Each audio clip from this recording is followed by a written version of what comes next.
Isang araw na naman na sobrang lipay ko dahil nakalimpyo naman tayo ng unit na sobrang mahal mga guys, no? So gusto ninyo makita ang ako ni Nubra? Lantawa ninyo para naman malipay man kamo kay ako. Lipay-lipay gid kuya kay man. Buta naman ang akon, barok-barok ka. Dayambot na lang gid. Hello mga morning sa inyo mga guys. So eto na naman, oy, papalanta ko sa inyo ang unit na lilimpyuhan natin. Ala, namin kiniya mga guys ha. Bale, ang dinala pala na unit sa atin mga guys, isang 29er na Kit Monster. Oo, nakadropper ito mga guys ng Pax, no? Tapos ang kanyang siyak sa may atubang Pax din. Oh, ala, grabe namin kiniya, promise na mga guys ha. So mga gagawin natin mga guys, no, ay ala, lilimpyuhan natin ito. Tinanggal ko muna ang lahat ng mga pisa-pisa na nakatakot kasi nga pag hindi natin tinanggal to ay paano na natin malilibyuhan dyan.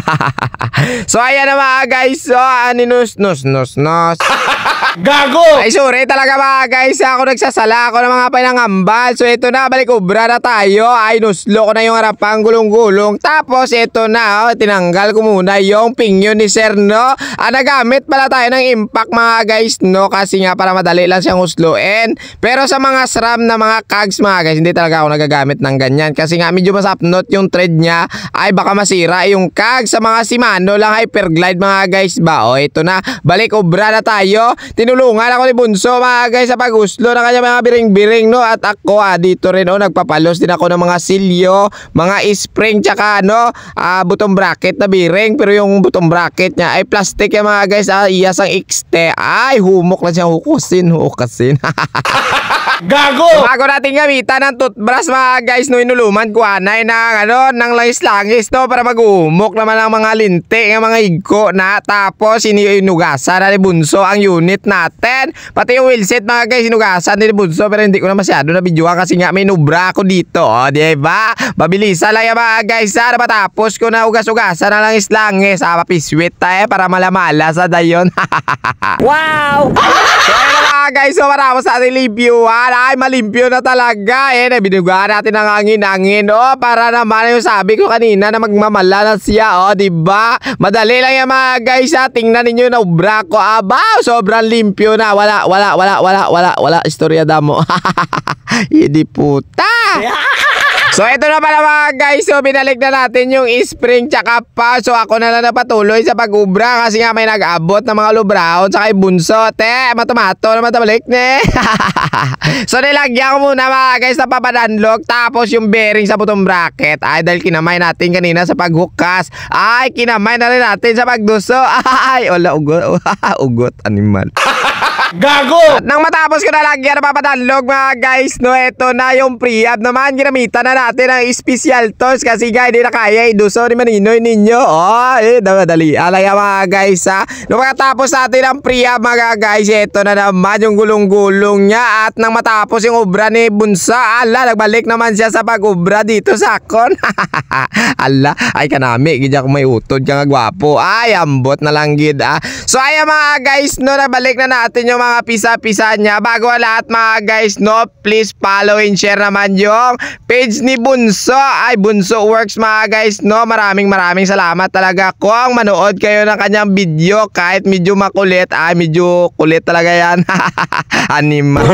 So balik-ubra na tayo mga guys, no. So ito na, nagtakod na tayo ng butong bracket na pre-spit mga guys, no. Nagamit tayo ng ugot-ugot dito para naman madali lang siyang ipasulod. Medyo tigagin man siya mga guys. Ang iyang crankset kay man ay naugot na, diba? Muscle control. Hinangag. Nang matapos ko na mga guys, itako na kadina niya mga guys, no. Ay nilagyan na natin na papadanlog. Tapos nilibot-libot, no, para naman ay malilikop talaga na malagyan ng wheel ba. Ito na. Dito naman tayo mga guys sa may head parts niya, no.